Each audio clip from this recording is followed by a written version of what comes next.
Shabbat Shalom.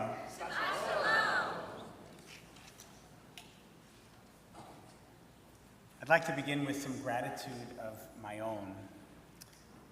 I hope you'll indulge me as this may take a few minutes, but gratitude is a two-way street, and so many of you deserve praise and thanksgiving for this weekend and for the myriad ways that you have brought light and leadership to Beth Am Synagogue during our time together. A few honored guests, I believe Council President Zeke Cohen had to scoot out, so if he's not in the room, just know I'm so grateful to him for his beautiful words and his leadership, courageous leadership, very meaningful remarks today. I saw Rebecca Mark from Mayor Scott's office. Thank you for being here. We have a number of members, elected officials. I believe Delegate Sandy Rosenberg is here, mostly in his capacity as Beth Am congregant, but we appreciate your leadership as well.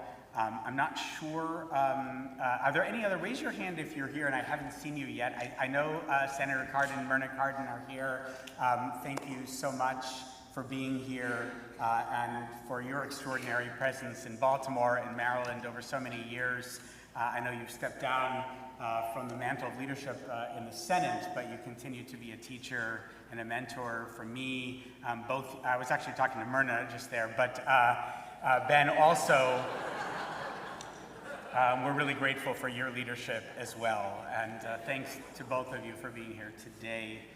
Anyone that I missed, I know that Paxton was here earlier from Senator Alsobrook's office. And so if I missed anybody, please forgive me. I also want to just mention you saw Sharon and Andrew come up on the bima as Beth Am congregants, but Andrew Kushner is also the president and CEO of the Associated, and really want to honor him in that capacity as well. He's doing terrific work for our federation here in Baltimore.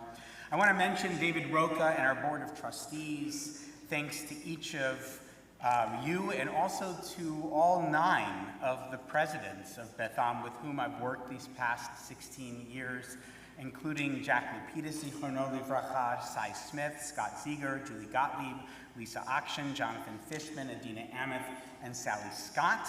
I want to mention the Beth Am staff, Alex Pomerantz, who's done incredible work getting ready for and executing this weekend, but in every way. I used to joke that Henry Feller is the hardest working executive director in America, and also Ted Merwin, and then David Rothenberg, and now Alex Pomerantz. This is a frenetic place, and we have a lot going on. We punch well above our weight, and your work and all of the executive directors with whom I've had the privilege of working do extraordinary work, so thank you all. Also to our staff, Susanna Kolstadt, Jen Millard, Courtney Luby, Alex Malashostak, Dennis Achan, Warren McFarlane. I also want to, I don't have time to mention everybody who's worked at Beth Am during my time here, but a few notable mentions: Devorah Cohen, Gail Wolmuth, Norm Weinstein, and Acela Medina Smith, who did yeoman's work on the marketing for this weekend, and also our upcoming Pride Shabbat. The Beth Am clergy, past and present: Rabbi Dratch, of course, Abby Wolof, who will be starting in an official new old capacity as Balat Tfilah this coming summer. Rabbi Kelly Glut, a dear, dear friend who also did so much to put together this beautiful book and to help plan for this weekend. Cantor Greenstein, Rabbi Konheim, who I don't believe is able to make it down. He's in Pennsylvania these days, but I couldn't have asked for a better emeritus rabbi who was so gracious with me when I came to Baltimore and helped introduce me to Reservoir Hill. And to all of our rabbis who are members, we have a minion of rabbis who come to this shul. A number of them were laning today. It's an honor to learn with you and from you. Let me thank the Shabbat of Gratitude sponsors: Emil and Diane, Stanley and Bailey, Jack and Joanne, Dick and Margaret, Mark and Pat, Donald and Brigitte, Rita and Bob, Sandy Rosenberg, Liz and Brian Weiss, and Liz Weiss, who is not able to be here today, but her vision and her generosity in naming the Beth Am Rabbinic Chair in memory of her father, Alexander Grass, has helped me to do the work that I've done these past 16 years in all kinds of ways. Our committee members, Sharon Achenstein, Miriam Burg, Carol Burkauer, Emily Dembski, Kelly Glutt, Nick Hill, Alex Koff, Shayna Croys, Cindy Paradis, Max Stearns, Elaine Weiss, Scott Zieger, Aaron Zielinski, but also many hands make light work, and a number of you were involved in some way in making this weekend happen, setting out flowers, being at the intake table yesterday, helping set up and break down. So if I could, for just one moment, anybody who was involved in planning this weekend of gratitude, if you could just stand for a moment so we can say Yasher Koach, please do. Thank you, thank you, thank you, Yasher Koach, to each of you for anything that you've done and everything that you've done. I would be remiss if I didn't just dwell for a couple of moments on our Shabbat of Gratitude chairs, Mark Urschler and Clara Salzberg. Where's Clara? There's Clara.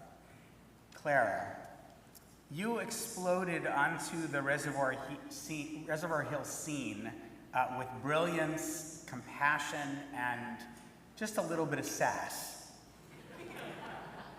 And what I call the quality of neighborhood. Not just that you're part of the community, but that you embody the affirmative value of being a good neighbor. Your husband, Alex, your three wonderful children, Eliza, Nathaniel, and Matan, have become features in our community within and beyond the walls of Beth Am in ways too great to detail here. You have also become a dear, dear friend. Miriam, Elia, Shamir, and I will continue to treasure you in the years to come and know you will continue to be a very important part of our lives. Clara, thank you. Mark. Where's Mark? There he is. Usually sit there. Mark, I cannot begin to describe how important you are to this community and to me personally. Our friendship has been a source of great strength and comfort these many years. You have been a critical leader of committees and task forces, my go-to right-hand man when I need to solve any problem from the bima in the middle of services. You have also saved me from myself on more than one occasion, more occasions than I would probably care to admit. Your wife, Amy, your in-laws, Sharon and Joe, are the best of what this congregation stands for: presence, participation, passion for Yiddishkeit. And what can I even begin to say about Max, whose Ashrei leadership, spiel performances, and Torah reading are the stuff of legends. The best part about your nocturnal communication style is that next year, it will be 3 hours earlier for me. So you'd better keep in touch. Thank you, Mark, from the bottom of my heart. To my family, for whom I am immeasurably grateful. I'm blessed to have with me today my mother, Phyllis Burg, my biggest fan, the woman who brought me into the world and whose values I live every day in my work and in my family. My in-laws, Betty and Alan Cotzin, my sister-in-law, Deborah Kotzin-Kellner, my terrific nieces, Zoe and Shira, a number of other cousins and family members who have made their way or are making their way to Beth Am throughout the weekend. Elia, you continue to impress and inspire me with your deep reservoir of generosity, your humor, your passion for Judaism and for Israel, and a vast array of talents. You all saw just one or two of them on display today. You are one of the most creative people I have ever met. I'm so very proud of you. Thank you for being you, and thank you for being with me today. Shamir, it was such a machaya to watch you address your graduating class this week, to claim your diploma, to screen your films.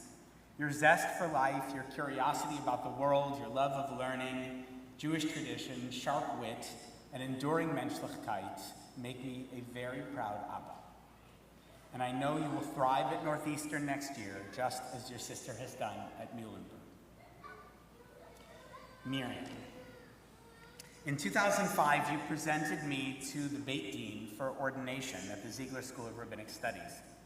In the more than 20 years since, you continue to be my Rav, my partner in every way. I cannot fully express what having you in my life means to me. I am a better rabbi, a better father, and a better man because of you. And I'm thrilled that Havana Baby has had such meteoric success these past several months, launching nationally, winning a very significant grant to fund and scale nationally over the next few years. The sky's the limit for you professionally. As we embark on this new adventure and make the trek from coast to coast, I cannot imagine a better travel companion than you, Miriam. I love you. And lastly, let me just say, there are so many of you from different circles of our lives who are here in this room today. If I begin to mention some of you, I will leave some of you out. So just know, as I look around the room, each and every face here at Beth Am, you are all dear to me. You have been our family these past 16 years. It's been my honor to be your Rav, but really to be part of this extraordinary mishpacha, this extraordinary family that we call Beth Am Synagogue, and also the greater family of Baltimore City and of Maryland. Thank you, all of you, for being a part of our lives. You better remain in our lives no matter where we live. So Beth Am, shall we learn a little Torah? This week's Parsha has some important things to say about leadership and transitions. In detailing various Levitical responsibilities in there's a lovely scene in which the Israelite elders designate the Levi'im for service. V'samchu b'nei Yisrael et yedehem al ha-Levi'im. Let the children of Israel lay their hands upon the Levites, and let Aaron designate the Levites before Hashem as an elevation offering from the Israelites, that they may perform the service of God. It's this language of smichat yadayim, the laying of hands, that leads Rabbi Tuvia ben Eliezer in the 11th century to view this passage as the biblical antecedent for rabbinic ordination.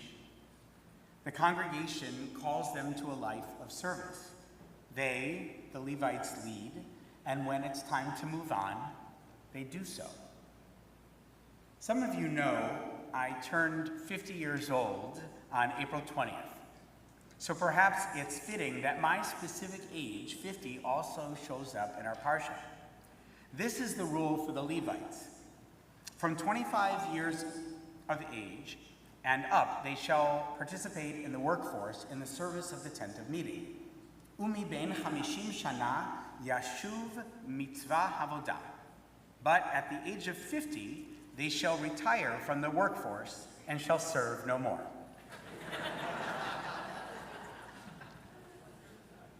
You can't make this stuff up.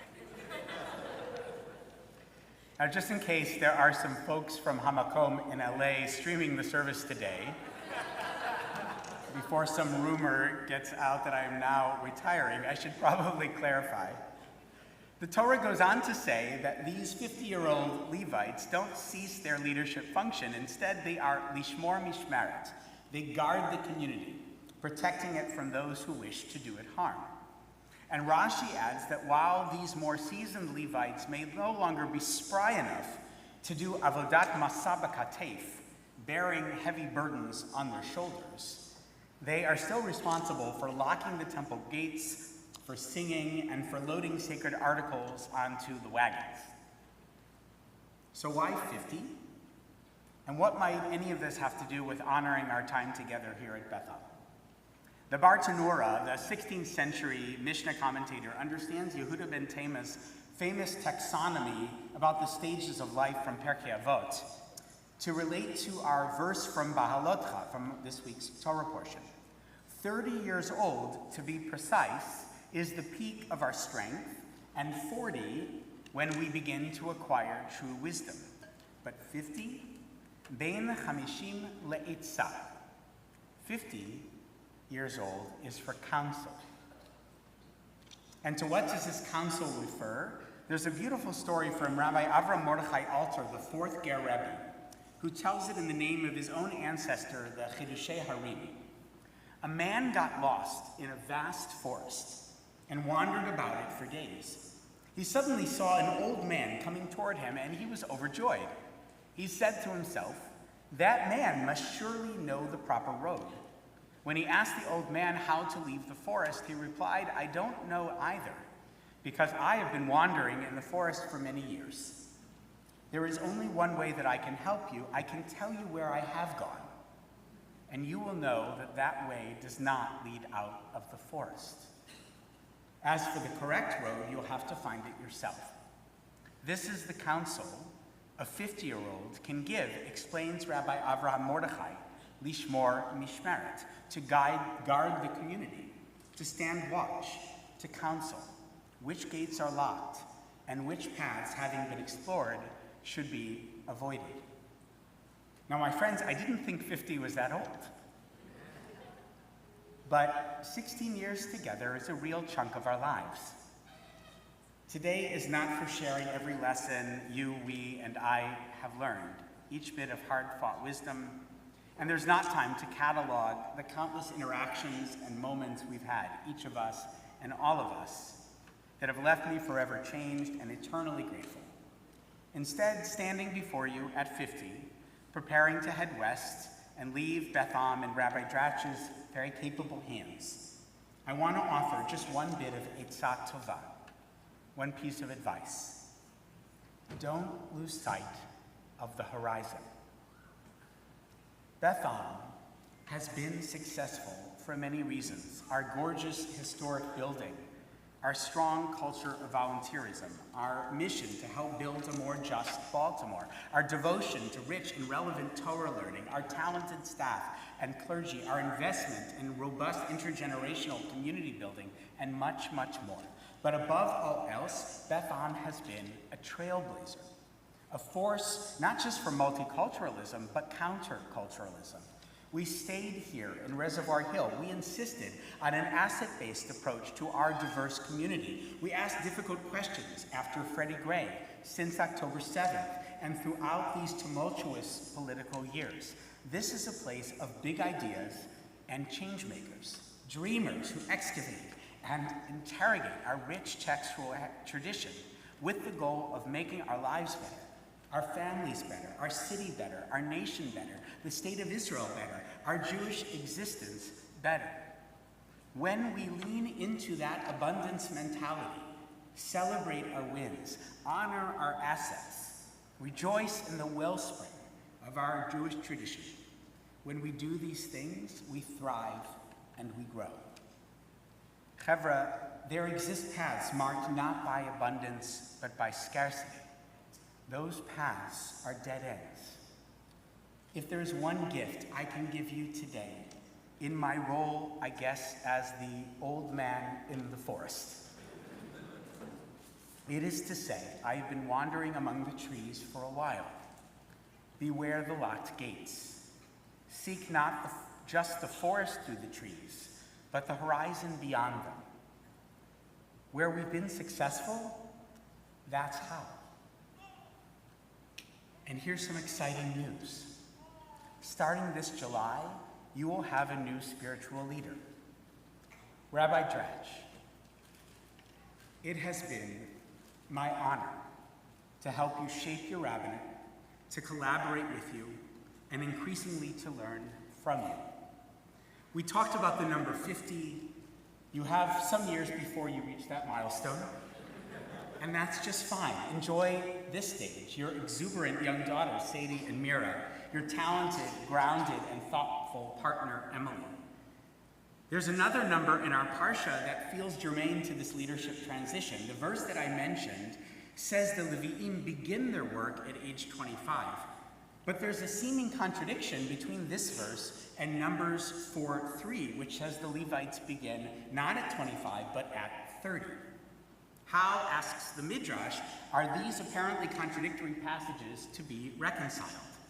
From 25 years on, he, the Levite, comes to learn the laws regulating the service, and he studies for 5 years, and at the age of 30, he may actually do the service.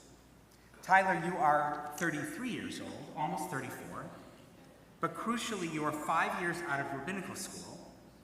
Like the Levites, you have had 5 years to study, to observe, to build relationships, to consider what you want to replicate, what you hope to expand, and what you would prefer to change. Yes, folks, there may be some things that change, and that's okay.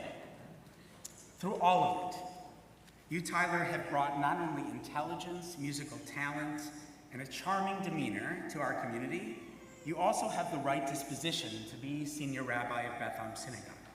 You, Rav Tyler, are a horizon thinker. You seek inclusivity and joy. You understand both the gifts and the potential of this place. As I step away, I know that you will step up, and your congregants will walk with you. So, Beth Am, this is my blessing and my charge. Continue to do all the small things. Show up for each other's Shiva Minyanim.